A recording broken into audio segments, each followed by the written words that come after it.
Revelation chapter 21, verse 18. And the building of the wall of it was of jasper, and the city was pure gold, like unto clear glass. Shalom Yasharala, peace Israel. Kahalayim la Alahayanawa, Yahweh Bahashim Yahushua, Bahashim Rakakwadash. All praises to our power, Yahweh Bahashim Yahushua, Bahashim Rakakwadash. Double honor to our apostles and elders, great millstone. Peace and blessing to elect of Israel. Shalom. Job chapter 36, verse 7. He withdraweth not his eyes from the righteous, but with kings are they on the throne. Yeah, he doth establish them forever, and they are exalted. Psalms chapter 122 and verse 4. Beginning at verse 3. Jerusalem is built as a city that's compact together. Whither the tribes go up, the tribes of the Lord, Yahweh Ba'ashem Yahushua, unto the testimony of Israel, to give thanks unto the name of Yahweh Ba'ashem Yahushua. But there are set thrones of judgment, the thrones of the house of David. This is a big thing, man, because we are part of power that we can't fully comprehend right now. We are part of something that's beyond this world, beyond this earthly realm, but it's going to be established on this earthly realm, on this earth. Okay? Because as it tells us in the Lord's Prayer, on earth as it is in heaven. Yes, our kingdom will be on the earth, but the order, the prestige and the honor, the majesty of beginning with the order, that's coming from the heavens. And along with that, the glory. Okay? So what we're a part of is well worth it, man. Okay? It's more than worth it.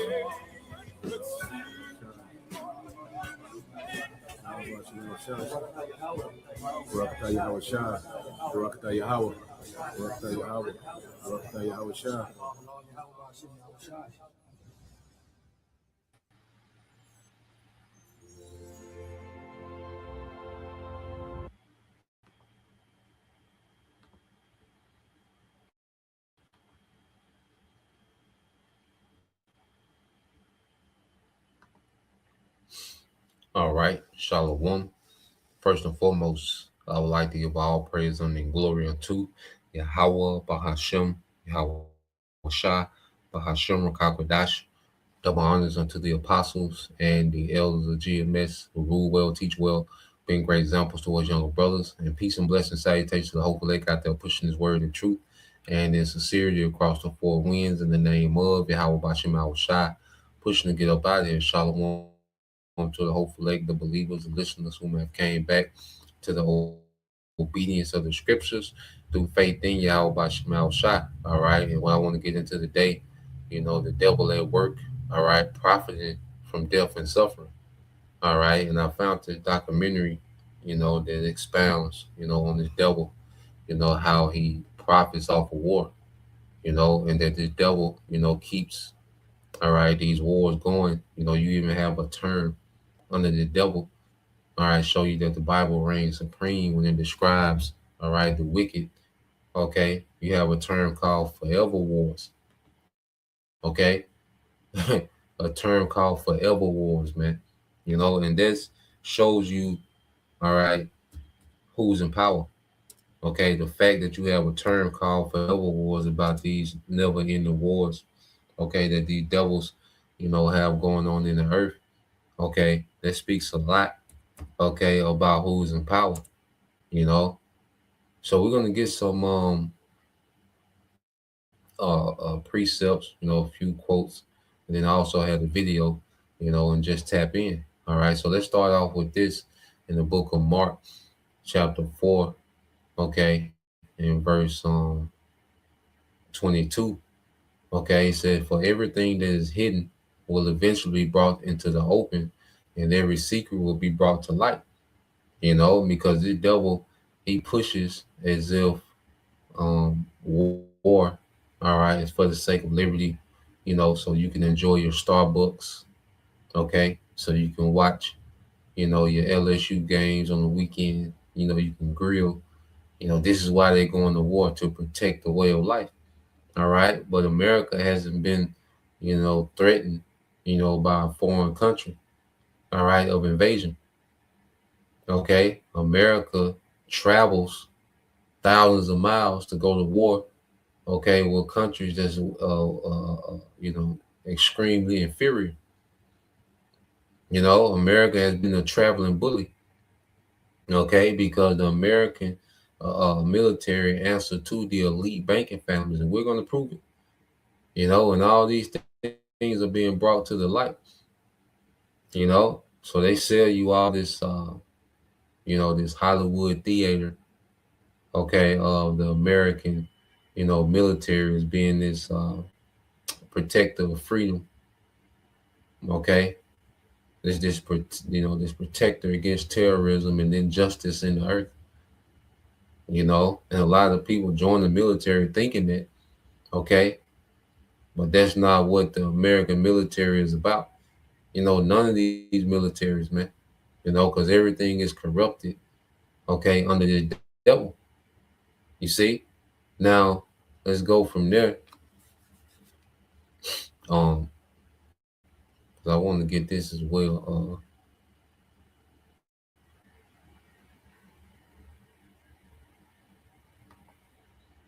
Let's get this here. And this is why, even the world speaks about, the scriptures speak about the time before the flood, how the earth was extremely violent, and we under these same, circumstances now under this devil.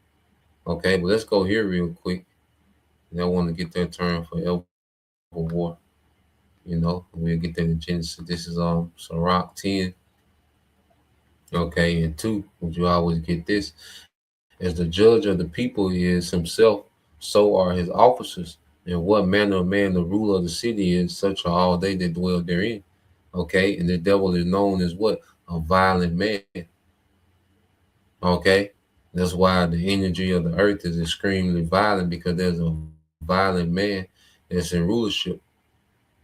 You know, violence is always added to the equation. Whether you're arguing with someone at the gas station, okay, disagreement with you and your baby mama. You see, violence is always, relevant, is an option in this man's kingdom, okay, because he's a violent man. So the spirit of the earth is violent, okay, because how do the scriptures describe this devil? And we're going to see why, if the scriptures say this man will be continually in war, okay, and it's all about power and profit. All right. This is Psalms 141. This is in the NLT. It says, "O Lord, rescue me from evil people. Protect me from those who are violent, those who plot evil in their hearts and stir up trouble all day long." Okay, these devils love to stir up trouble. You see that, like, they love to keep shit going. Like I said, whatever Jake is, whatever flaws that Jake got, the niggas shooting everything up. Esau does it on a whole nother level, shoot shit up. Okay, being messy, the nigga woman being messy. Well, Esau's messy on a whole nother level. All right, he has whole countries into it. Okay, the reason why you got a North Korea and South Korea is because Esau is being messy, man. over there in the folk business, man. Okay, you read this in the NLT. It says, meaning the KJV, Psalms 141. It said, "Deliver me, O Lord, Yahweh Bashem Al Shah, from the evil man. Preserve me from the violent man, which imagine mischief in their heart. Continually are they gathered together for war." Continually are they gathered together for war. Okay, it's just been a never-ending war. You see, showing you that we're in that era before great judgment, because this was all right. When you go into Genesis 6 and 11, just to get to the point, all right, this is Genesis 6 and 11 said, "The earth also was corrupted before the Most High, and the earth was filled with violence." Okay, which you had the descendants of Cain, all right, running amok in the earth, all right, which in the spirit we know, all right, that spirit came back through Esau, man, the spirit of the serpent, which was a man, okay, that wicked seed, and then Cain, that violent man, serpent was was crafty, was into the witchcraft, okay, and Cain was into the violence, okay. You look at Esau, all right, he's tapped into both, okay, and it says the earth also was corrupt before the Most High, and the earth was filled with violence, and the Most High looked upon the earth, and behold, it was corrupt, for all flesh had corrupted his way upon earth, man. And this is a very anti-Messiah society. It's full of violence, okay, and it's reached a point, all right, just as the Lord flooded the earth, okay, that great judgment has to be merited out again. The Lord has to issue out great judgment again to get everything all right, and this time it's going to be for good, okay. So I want to go here real quick, go into a few things, all right, because you have terms called forever wars, okay, within this devil's kingdom, all right. The fact that you got terms like this exist shows you who's in power. It said forever wars refer to prolonged, seamlessly endless military conflicts, especially post 9/11. U.S. interventions in places like Afghanistan, Iraq, and Syria, characterized by shifting goals, ambiguous enemies. Okay, they're just chasing this boogeyman. Terrorists. Which they prop them up. Okay, it says lack of formal declarations of war, reliance on broad legal Salakia, authorizations, okay, authorizations like the 2001 AUMF, and the continuous state of low intensity fighting, all right, or counterterrorism operations without clear paths to decisive victory or exit. So why is it just continual war, continual conflict? Without really there's fighting for nothing. Really you know, goals. Just throwing out these broad terms: war on terrorism, war on terrorism, war on, you know, ISIS has reemerged. So, such and such has reemerged here. We got, okay, said they involve significant political, financial, and human costs, creating a perpetual state of conflict rather than traditional wars with defined endings. All right, as seen in ongoing tensions with groups like Hamas or Russia-Ukraine conflict. Okay, so this devil has created an atmosphere of forever wars, man.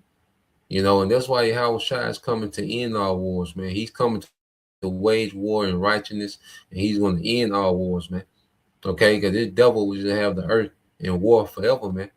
Okay, and we're going to go into why. And because war is a racket to this devil. So let's get this word racket, all right, and then we'll tap into the video.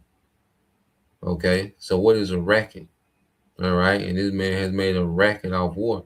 It says in business, a racket refers to an illegal, organized criminal enterprise, racketeering that uses threats, fraud, exhortation, or violence to generate profit, often by creating a problem like threats or harm, and then charging for its solution like protection. It involves a pattern of criminal, all right, activity, not a single crime, and is targeted by laws like the RICO Act to dismantle organized crime by focusing on the enterprise itself. Okay, and this and Esau, the elites, these Edomites, beginning with the elite bankers, are the biggest organized crime group, all right, on the earth.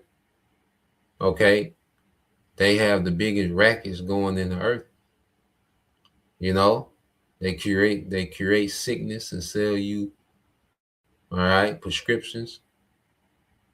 Okay, they create war and sell you peace. Okay, they create inconvenience and sell you convenience, man. It's just, a non-stop racket with the devil, man.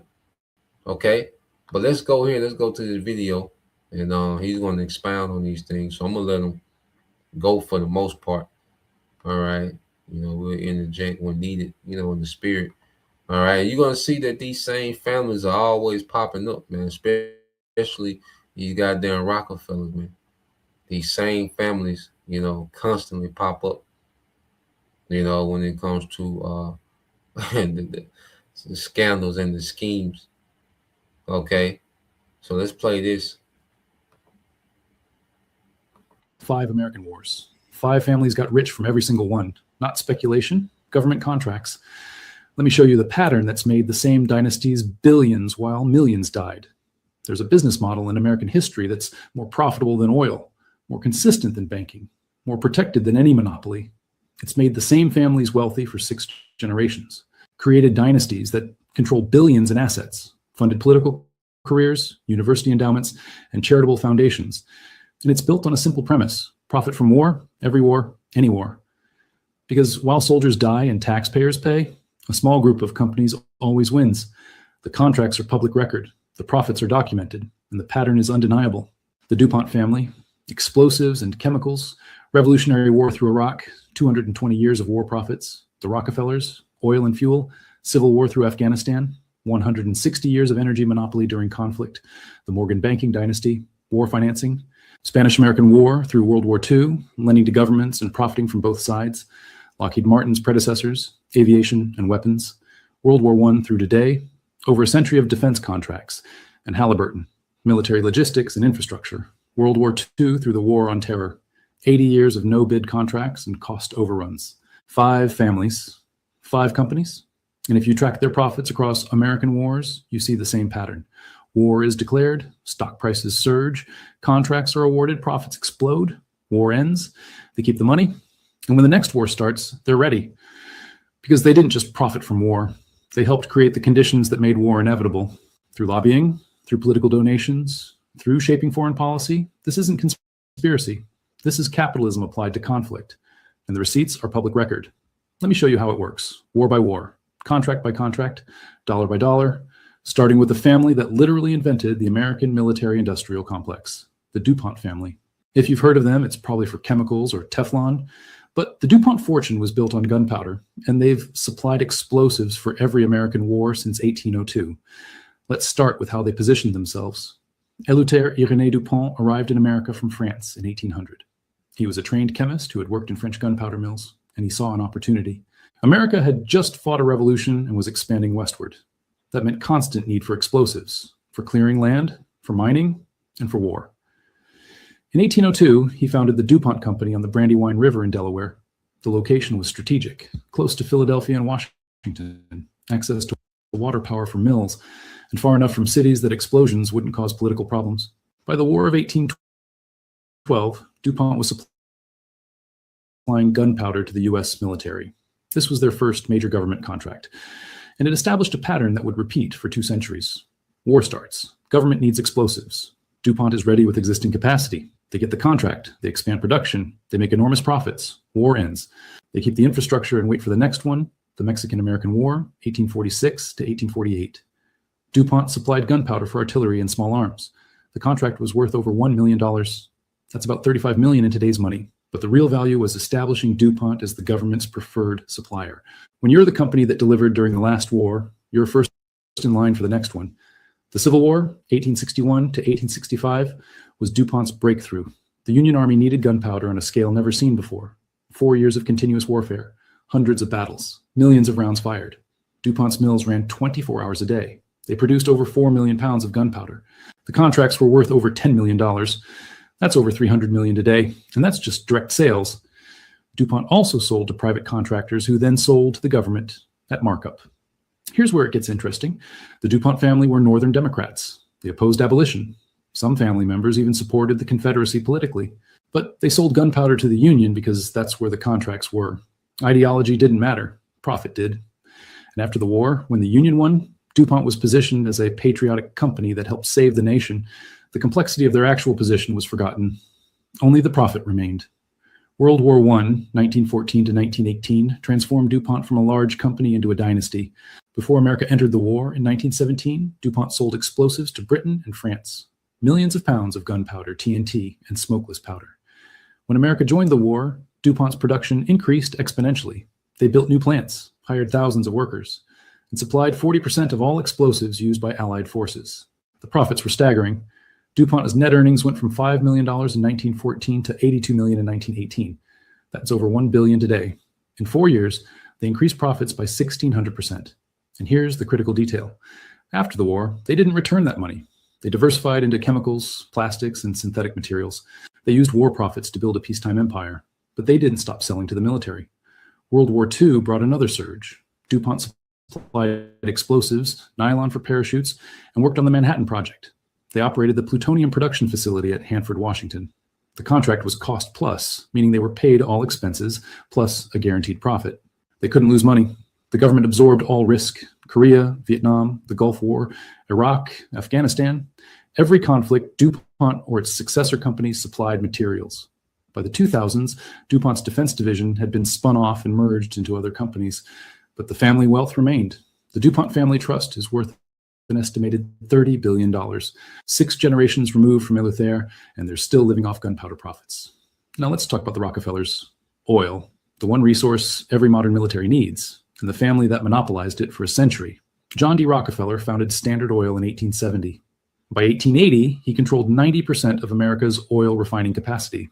This wasn't a business, it was a monopoly. And when America went to war, that monopoly became a strategic asset. The Spanish-American War, 1898, was small but significant. The U.S. Navy transitioned from coal to oil-powered ships in the 1890s. This made Standard Oil essential. Naval vessels needed fuel oil. The war lasted only a few months, but it established oil as a military necessity. Rockefeller supplied fuel for the fleet, and he learned a valuable lesson. Control the fuel, control the military. World War I was the first industrial war where oil was decisive. Tanks, trucks, airplanes, ships all required petroleum products. And Standard Oil, though broken up by antitrust action in 1911, still dominated through its successor companies. Exxon, Mobil, Chevron, all Rockefeller controlled. They supplied fuel to the U.S. military and to the Allies. The contracts were worth hundreds of millions. But here's where the Rockefeller strategy differed from DuPont. They didn't just sell to one side. Standard Oil's German subsidiary sold fuel to Germany. Even after America entered the war, Rockefeller companies traded with Germany through neutral countries. This wasn't treason, it was business. And it was legal because the companies were technically separate entities. The profit from both sides of World War I turned the Rockefellers into the wealthiest family in America. John D. Rockefeller became the world's first billionaire, and the family diversified into banking, real estate, and philanthropy. But oil remained the foundation. World War II saw the same pattern. Rockefeller companies supplied fuel to the U.S. military. Exclusive contracts, cost plus pricing, guaranteed profits. Standard Oil of New Jersey, Exxon's predecessor, was investigated for trading with Nazi Germany through subsidiaries. The investigation found that Standard Oil had shared patents for synthetic rubber with the German chemical company IG Farben even after war began. This gave Germany access to technology that prolonged the war. Senator Harry Truman, before he was president, led the investigation. His committee concluded that Standard Oil's actions had damaged the war effort. But no one was prosecuted. The company was too important. The military needed their fuel. So the investigation was quietly shelved and the contracts continued. Korea, Vietnam, the Gulf War, every conflict required oil. And Exxon, Mobil, Chevron, the Rockefeller successor companies, supplied it. The profits were so large that by the 1970s, the Rockefeller family began divesting from oil to avoid political scrutiny. but the wealth remained. The Rockefeller family fortune is estimated at $11 billion today, built on oil sold to armies that burned it while fighting wars. Now, the Morgan banking dynasty, war financing. Because wars don't just need weapons and fuel, they need money. And the people who lend that money profit, regardless of who wins. J.P. Morgan founded his banking empire in the 1870s. By 1900, J.P. Morgan and Company was the most powerful bank in America. And Morgan understood something that would define a century of war profits. Governments at war will borrow at any rate. They have no choice. The alternative is losing. The Spanish-American War, 1898, was financed partly through Morgan loans to the U.S. government. Small war, small loans. But it established the relationship. The government trusted Morgan, and Morgan profited from the interest. World War I was different. When war broke out in Europe in 1914, America was officially neutral, but American banks, led by J.P. Morgan, lent money to Britain and France. Over $2 billion between 1914 and 1917. That's over $50 billion today. The loans were used to buy weapons, food, and supplies, much of it from American companies. So American banks lent money to allies who spent it buying from American companies. The money circulated, but the profit stuck to both ends. Here's the critical detail. Those loans made American neutrality impossible. By 1917, Britain and France owed so much to American banks that their defeat would have caused a financial crisis in America. If they lost the war, they couldn't repay. American banks would collapse. The economy would crater. So when President Wilson asked Congress to declare war in April 1917, it wasn't just about democracy or German aggression. It was about protecting American financial interests. Senator George Norris of Nebraska said it explicitly during the war declaration debate. We're going into war upon the command of gold. We are about to put the dollar sign on the American flag. He voted against the war, but Congress voted for it. And J.P. Morgan's loans were secured by American military power. After the war, Morgan profited again.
Germany owed reparations to the Allies.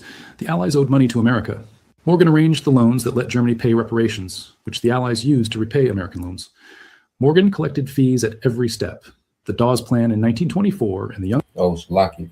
So just to go into it, all right, the American military, okay, became a sword for hire to the elites, okay, because American banks had loaned this money to the French and the British to fight against Germany and its allies, all right, and if the French and the British, would have lost, they wouldn't be able to pay back, those massive loans, given by the American banks, specifically J.P. Morgan.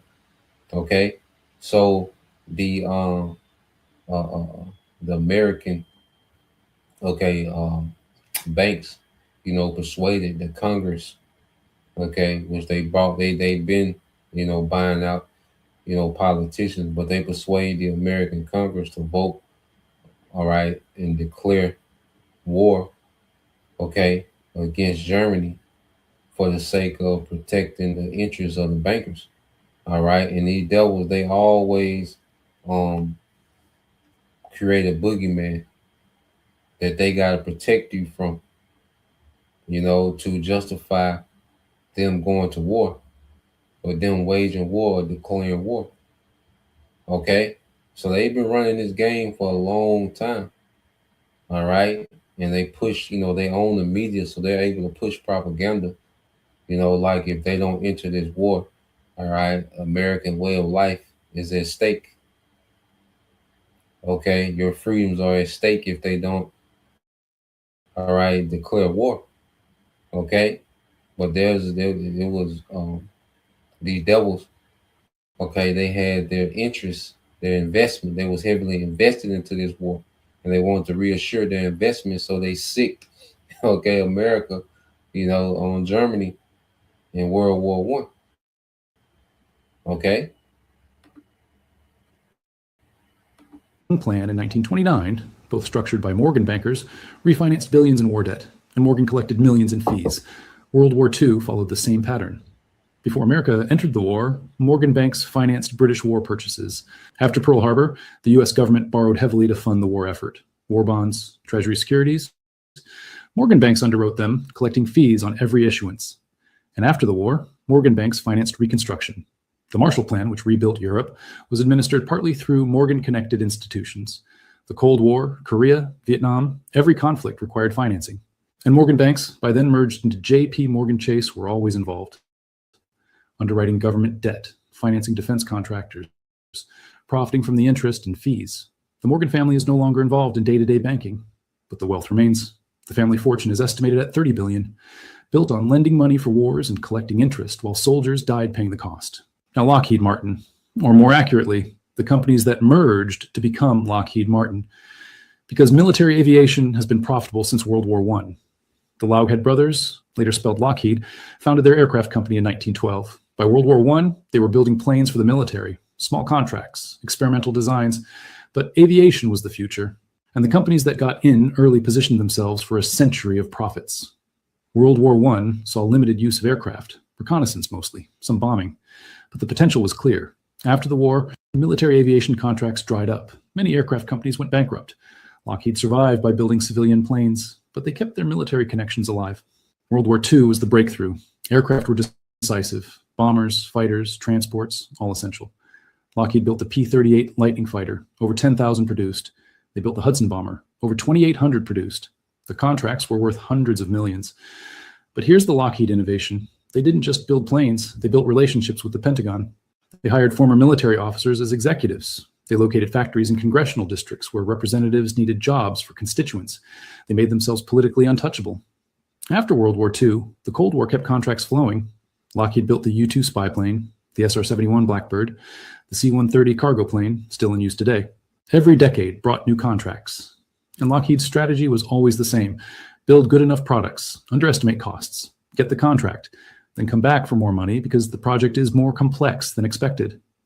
The Pentagon always paid because canceling the project meant admitting waste. The C-5 Galaxy transport plane is the perfect example. Initial contract in 1965 for $2.1 billion. By delivery, actual cost was $5.3 billion, 150% over budget. Did Lockheed lose money? No. Cost plus contract. They got paid all costs plus profit. The Pentagon couldn't cancel because they'd already spent billions, so they paid. Lockheed profited.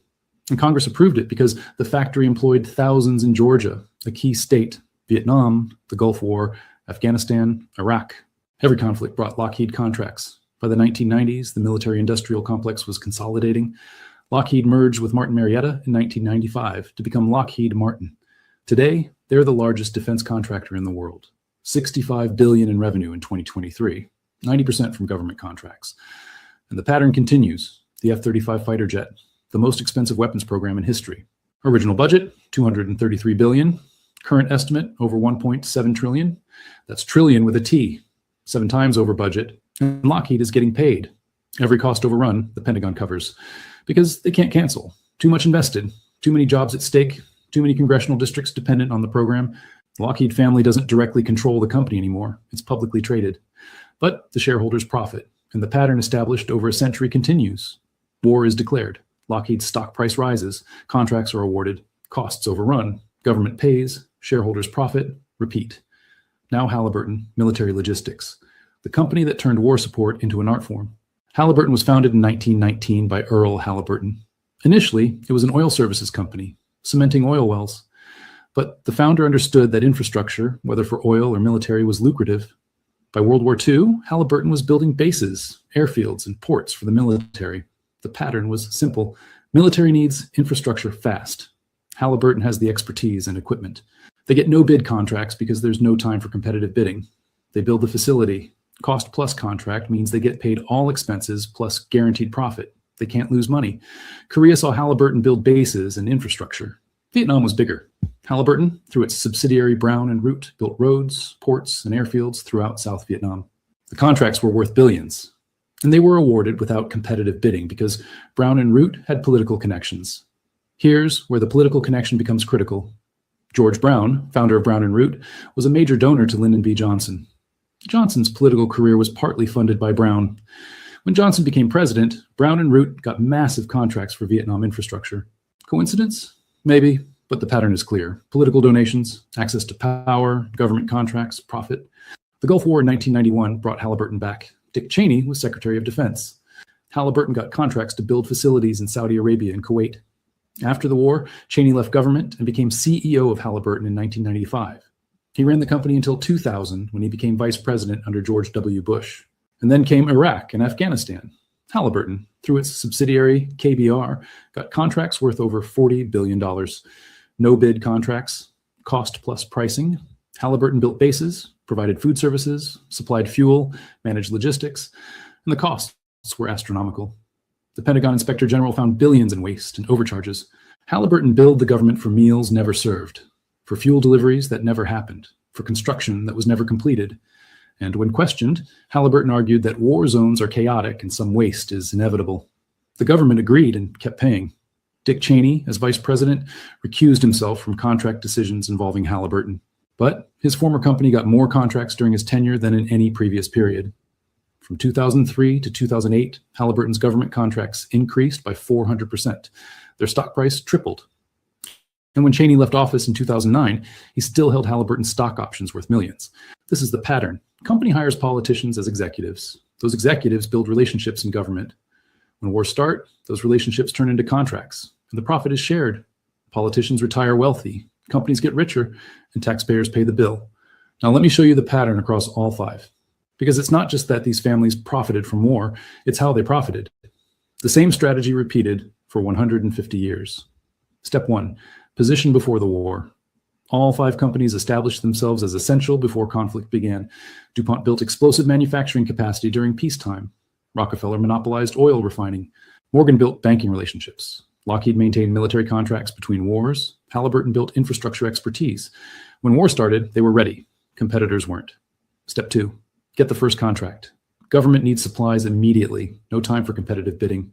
The companies already positioned get no bid contracts. The justification is always national security. We can't wait for bids. We need it now. And once you have the first contract, the next ones are easier. You're the proven supplier. Step 3, cost plus pricing. Almost every major war contract from the Civil War onward was cost plus.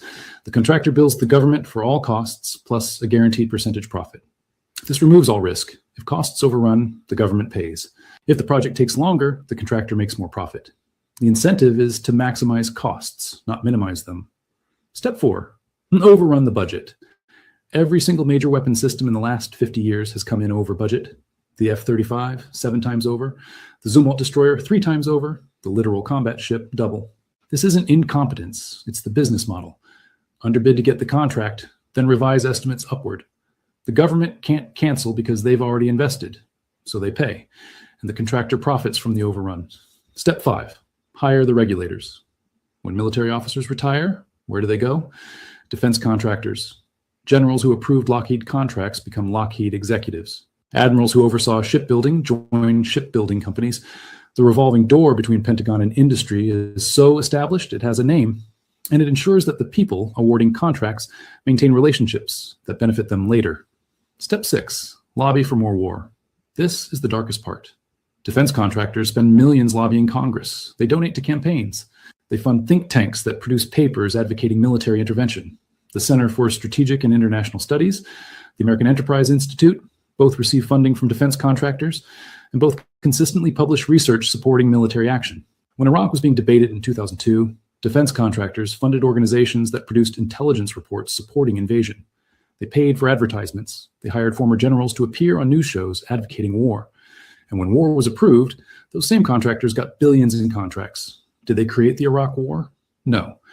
But they created an environment where war was more likely. And they profited when it happened. Step 7, diversify the profit.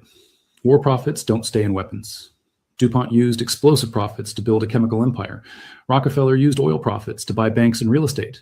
Morgan used war lending profits to finance peacetime industries. The companies diversify so that even when wars end, the wealth remains. And the families behind these companies become dynasties, multi-generational wealth built on war. Now, let me show you the scale. How much profit are we talking about? DuPont's total revenue from military contracts since 1802 is estimated at over 50 billion in inflation-adjusted dollars. Rockefeller companies, over 100 billion in fuel sales to military since 1898. Morgan Banks, interest and fees from war financing, estimated at over 75 billion. Lockheed Martin and predecessors, over 200 billion in aircraft and systems since 1917. Halliburton, over 60 billion in logistics and infrastructure since 1942. Total, these 5 companies and their predecessors have extracted over $485 billion from American taxpayers through war contracts. That's documented publicly available contract values. It doesn't include indirect profits, stock price increases, real estate bought with war profits, industries built using war capital. If you included that, the number is over 1 trillion. And here's the critical detail. That money came from taxpayers. Every dollar paid to DuPont for explosives was taken from American workers through taxes. Every dollar paid to Halliburton for logistics came from deficit spending that future generations will repay. These aren't normal business profits. These are public funds transferred to private hands, justified by war. Now the question you should be asking, is this still happening? Yes. Right now, let me show you the current numbers.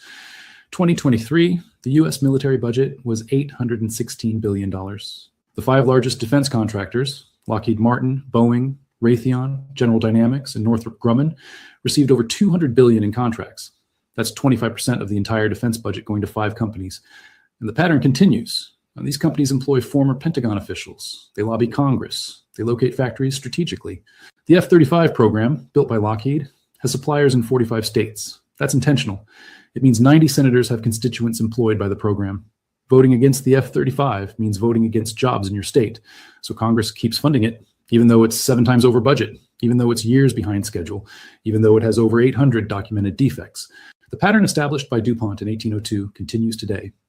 War is profitable for companies, for shareholders, for executives, for politicians who get donations and jobs after retirement. The only people who don't profit are the soldiers who fight and the taxpayers who pay. Now let me show you something that should make you angry, the opportunity cost. What could America have built with $485 billion if it hadn't gone to war profits? $485 billion could fund free college for every American student for 20 years. It could build high-speed rail connecting every major city. It could fund universal health care for a decade. It could rebuild every bridge and road in the country. It could fund cancer research for a century.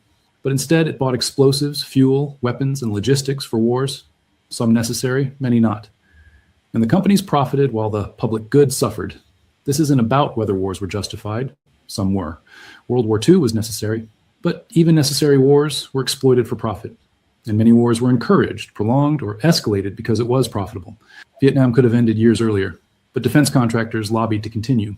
Iraq was sold on false intelligence, partly produced by contractor-funded think tanks. Afghanistan became a 20-year occupation, partly because contractors made billions rebuilding what we destroyed.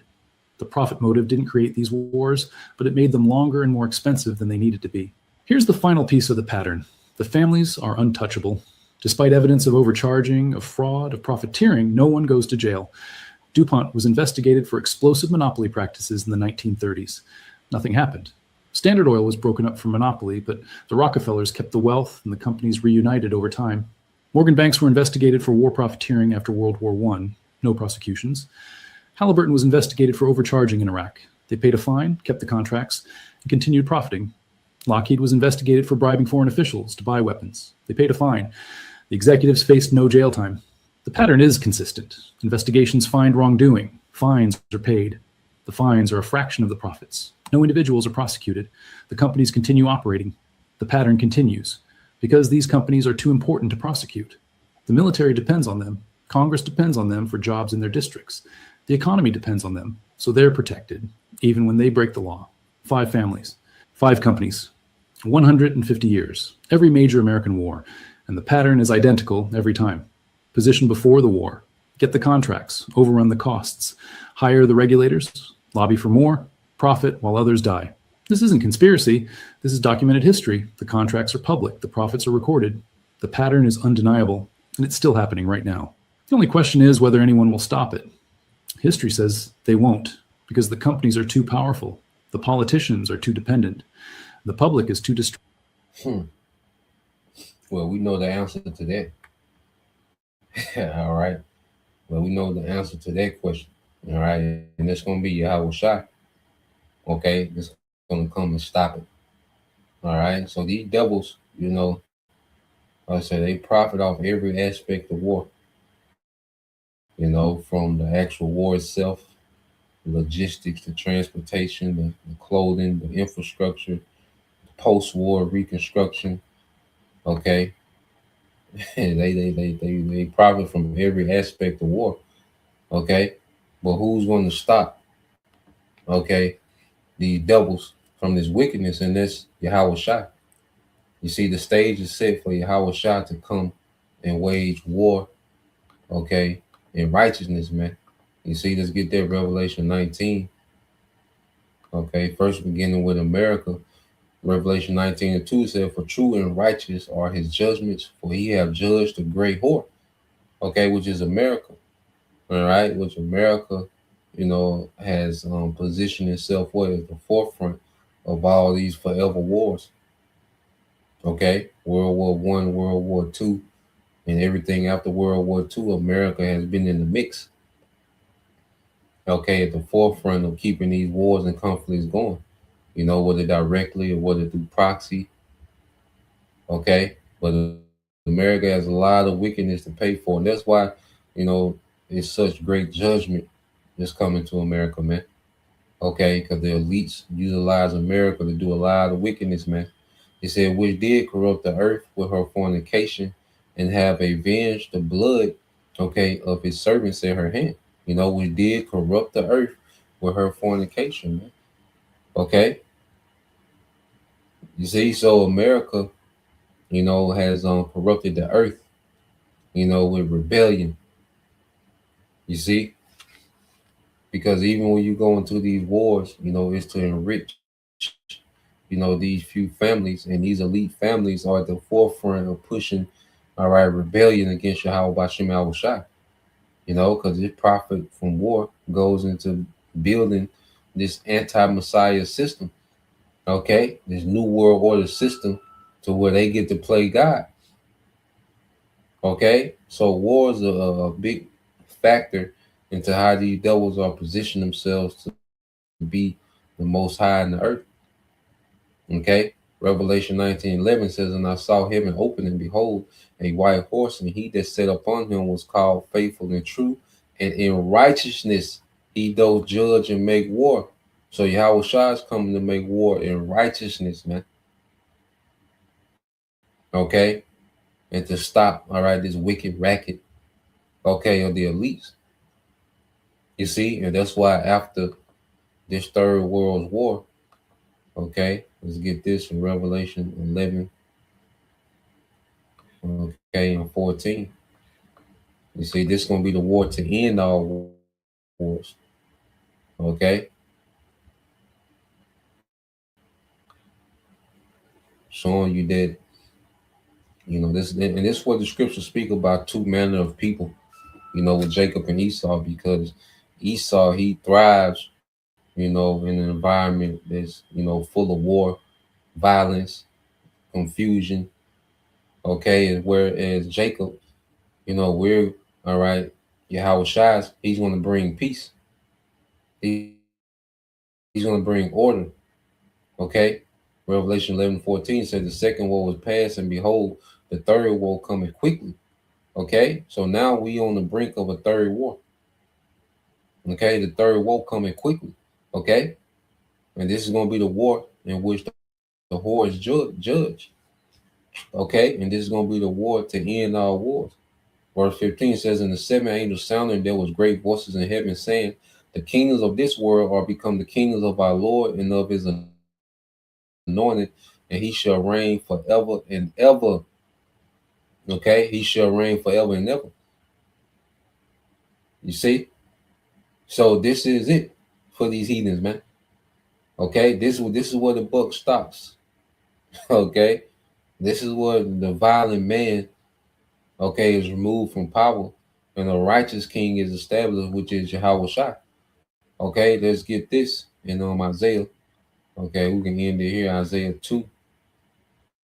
Okay, Isaiah 2 and 1, it said, the word that Isaiah, son of Amos, saw concerning Judah and Jerusalem, and it shall come to pass in the last days that the mountains of the Lord's house shall be established in the top of the mountains, and shall be exalted above the hills, and all the nations shall flow into it. Okay, so this is post World War III. Okay, when Yahweh Shai has established, all right, the government of Israel, beginning with those first fruit, okay, 12,000 men from each tribe, okay, is the power and authority in the earth. And the nations are going to flow into their government, okay, which means they're going to have to answer to this government. You see, and many people shall go and say, come ye, and let us go into the mountain of the Lord, to the house of the power of Jacob, and he will teach us of his ways, and we will walk in his paths. For out of Zion shall go forth the law and the word of the Lord from Jerusalem. Okay, so now these nations are going to have to answer to a righteous government. Okay, right now they answer to a wicked, violent, corrupt, all right, deceptive government of Esau, Edom. Which keeps them continually at war. Okay, well, Yahweh Shai is going to establish a government, okay, that's going to end war for good, okay, and establish order in the earth, man. It says that he shall judge among the nations and shall rebuke many people, and they shall beat their swords into plowshares and their spears into pruning hooks. Nation shall not lift up swords against nation, neither shall they learn war any more. Okay, neither shall they learn war anymore. Okay, so this is it. Under the government of Israel will be no wars, man. Okay, hey, we getting back to life. You see, this is the end of death. Okay, and then perpetual war. Okay, these nations, they're going in captivity. Okay, righteousness is going to be instilled into them. They got a rigorous, 1,000-year captivity. Okay, and after that, Esau is going to be done away with. Okay, the man, the people, okay, of chaos, he's going to be done away with. Okay, and these nations going to exist in the kingdom under us. Okay, of righteousness, man. They'll never have to go to war. It won't be a World War IV. Okay, they're not going to learn, okay, war anymore. They're not going to have standing militaries and armies. No, it's just going to be, they're going to get to enjoy the earth. They're going to get to enjoy family, man. There's so much to life beyond war.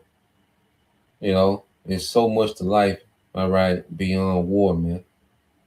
Okay, so that's the point. Lord will, you brothers, all right, and you sisters was edified once again. We give all praise and glory unto Yahweh, Bahashem, Yahweh Shai, Bahashem, Kakadash, and double honors unto the apostles and the elders of GMS who rule well, teach well, being great examples towards younger brothers, and peace and blessings, salutations, hopefully, shalom.